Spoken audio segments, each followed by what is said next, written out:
Hello there, this is the second video in my 6.5 tips to protect your revenue during diary management. The first one was to start early, start looking at your bookings early, start contacting your clients really early. This is off the back of a lot of my clients being concerned about how they're going to manage their diaries. We've got months worth of bookings that have postponed to Q3 and Q4 in 2020 and obviously to 2021 as well, and we need to really make sure that we don't upset anybody, and we want to protect our revenue as well as protecting our clients. So tip number 2 today is to be proactive.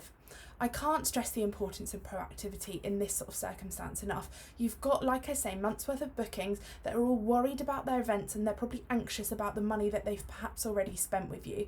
So the best way to understand what the landscape of your Q3, Q4 and 2021 diary is going to look like, as we know it's going to be really different to usual, what we'd usually see year on year, is to proactively contact all postponed bookings and gauge their preference of when they'd want to rebook. So including tip number 1, you need to start early to do this. Remember, I said there's a lot of work to do.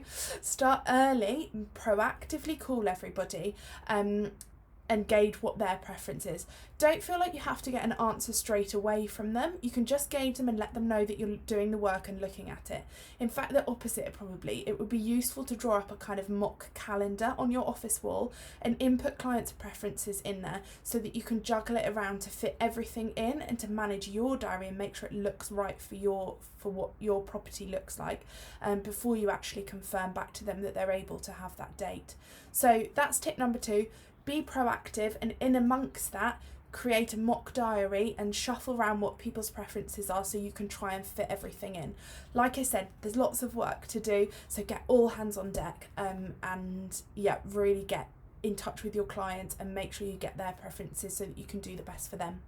Like I said at the beginning, these 6.5 tips are ahead of a kind of mini course that I'm running, just 3 hours split across 3 days, starting on the 1st of June, about effective diary management when we don't know what the future is going to be.